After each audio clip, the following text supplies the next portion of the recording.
So Travis, thank you so much for joining me to chat about your brand new book and audiobook, None of the Above. Oh my God. Surreal, even hearing it out loud. Obsessed.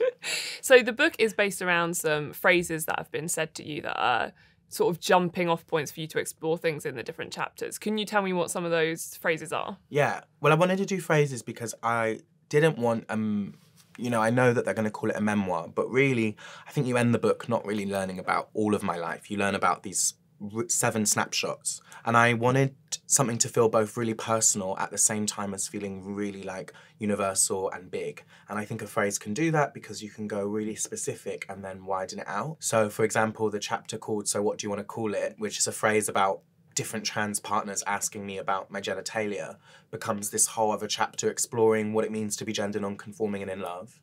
And then the chapter called Children Sacrificed to Appease the Trans Lobby is a direct quote taken from the media article written in The Times in 2017 about me. So the phrases give a whole way of jumping into the topics, and I feel like it also is a way to bridge what can be quite overwhelming topics, not just for a reader, but also the writer, and instead give us like a human way in. Yeah. And that chapter that you mentioned about the children sacrifice to appease trans lobby, that's a very full-on chapter. Are you okay to chat about that? Yeah. Okay. So explain kind of the incident in Topshop that kind of had this cascading effect of all these things. So what happened was I went into a changing room in Topshop in Manchester before the press night of a theatre show, and I went into the women's changing room and I was asked to leave. I made a tweet about it, went to bed, woke up, and suddenly it was all over national news because people had said that I was the reason why Topshop changed their policy to gender-neutral changing rooms when all I did was make a tweet. And so it was a really intense moment because that first article by Janice Turner in the Sunday Times was kind of the pinpoint that then made this onslaught of transphobic media happen. And it was kind of one of the first big articles that was in the Sunday Times that was just going unashamedly transphobic. Here we are, comparing trans people to children's safety. This trope, it's been named, and with a photo of me. It was intense, obviously, it was wild. But what I do in the book is I've done my processing and I've been in therapy. I didn't want to just retell it and be like, this was horrible. We know that was horrible. But I use the phrase children sacrificed to appease the trans lobby and start changing around the different words to, I think it ends on everyone is sacrificed for the gender binary.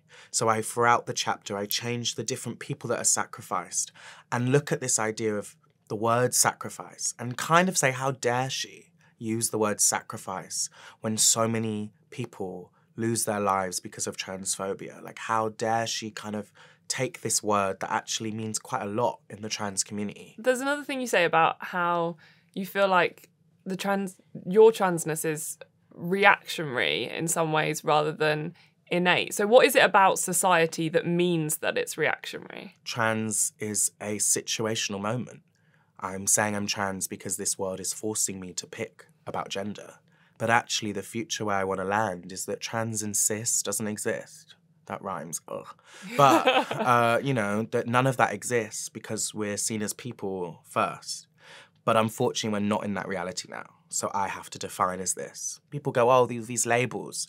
Oh, well, all these people are making labels. Well, the first label was boy from a doctor, right? The first label was someone looking at me and going, this is that.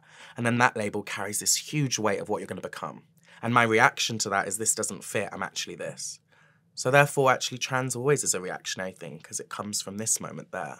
And does society legally and in other ways let people live if they don't identify with a binary gender? No, legally right now you can't in the UK have non-binary or gender non-conforming, non-male or female legal definition. So you have to choose. Legal isn't the be-all and end-all, but that does make a really interesting decision in your head because, of course, legality affects then how the day-to-day person sees you. And so our brains are naturally trying to categorize, is this person a man or a woman? And people can't really relax sometimes until they figure that out. And so therefore I have to choose to either look more like a woman or look more like a man or be more like a woman or be more like a man. I think where I ended up in the book, I talk about imagining that I'm Pete Burns going to the shop, the icon, the legend, rest in peace. Pete Burns in loads of interviews said, oh, I'm just Pete Burns. How freeing is that? I'm just Pete. And what is it about society in general that seems to say about so many things, but particularly about gender, like, you must decide, like, I'm not interested in you exploring, you must decide. Why is our society like that? Gender makes people money, right? Gender systems make people money. Order makes people money. Gender didn't exist like this all the time. In the book, I talk about how pre-colonization, how England and other colonizing countries going over to what we now call Africa, gender looked really different. But they needed to make money, and they needed to control, and they needed to make power. They needed to make some people look worse than others. And the way they did that was by regulating a gender system. They said, these people are less intelligent than us because look at how they explore gender. We do gender like this in a binary system. That therefore created a binary system to help slavery, and then for slavery helped make money for people that were rich and white. And so we think that gender is this innate moment, but actually when you look at history, it's always been employed as a way to enforce power. And so right now in our current system, gender keeps some people as workers, as labourers, as carers, as givers, and other people as the creators, right? And it's not just trans people. Ooh, look at the history of men and women, right? And look at how gender was then used to make some people stay in certain types of jobs and other people stay in other types of jobs. Some people get paid more and some people not. It's always arbitrary, right? I think that this world needs us and these systems need us to not move, because if we move, then we start to question, right? If we move and start to question our gender, then what's next that we can question? If we move and question the very thing we thought wasn't movable, that we're told we're male or female, well, then who else are we going to start questioning? You know? And you also write about how race intersects with transness, and particularly about how race affects what femininity is seen as acceptable. So can you explain how race impacts femininity and how those two things interact? Well, look, I think it's important to say that I'm not the first that has ever said this. It's been talked about for a long time. I just knew that maybe the audience that came to my book, maybe some of them wouldn't have heard it. But I guess the reason that race intersects with gender is because it can't be separated, because we're always racializing the people that we see. For example, if we picture our idea of an innocent woman, innocence is often seen with white, fair hair, a skinny person, someone that looks clean and tidy, someone that's not wearing too short of a skirt, someone that wouldn't be wearing leather, right? All of these different things are coded, and that's a gendered coding, right? And when you add race to that, the addition to that is about, well, what features do we see as feminine or not feminine? If you look at some recordings about colonization and slavery, you look at how the West and people talked about the bodies of Black and Indigenous people. They talked about the size of their hips being animalistic, or the size of their genitalia needing castrating. They talked about how they put them in cages because they thought that the curves of their body were unnatural. They were degendering them into animals, right? That's what slavery did in order to justify the violence. We can put these people in cages, or we can make them work for free because they don't look like our ideas of women and men. They look like animals. And so that's a racialized way that gender is used for violence.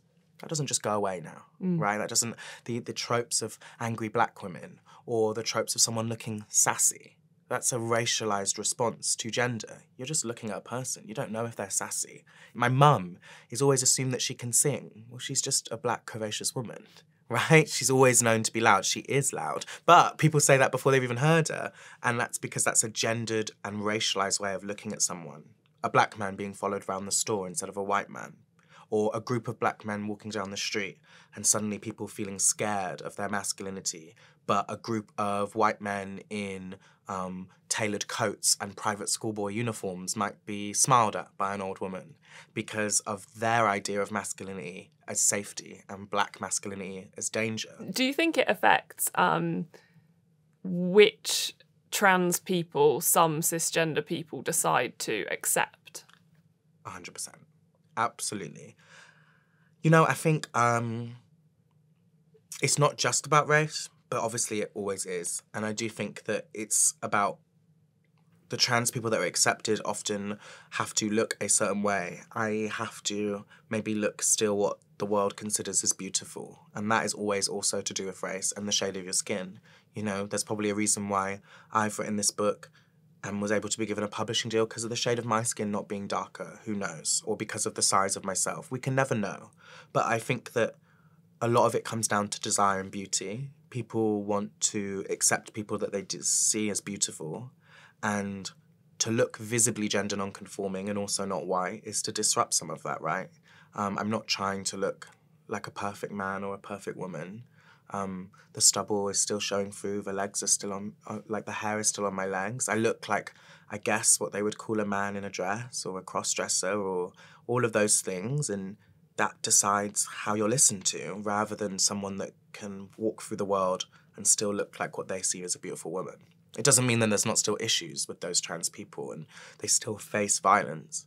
But I think there's a reason why our media is showing certain things. I think it's not just trans people though, right? Like, the media's issue is that it's just obsessed with their idea of beauty, with all feminine people, with all bodies. And transness is just another facet of that. Do you think in Britain we can get to a state of difference without disrespect? Can we get there as a country? God, you're meant to say yes, aren't you? So people got hope from the interview. Yeah, go on, why not? Look, I'm the wrong...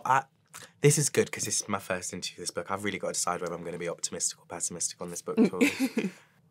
Not in my lifetime, I don't think so. I think Britain's got some ingrained shit that they got to work out. You know, there is some ingrained stuff in this country that they got to sort out. You know, we're such an odd country when it comes to tradition and to history and to culture. And I think in our lifetime and currently the recession is going to really affect it. We're just continuing to feel more separate from each other. So I'm not sure if for now, but hopefully, I don't know. Well, Travis, thank you so much. It's such a joy to get to chat to you. Thank you.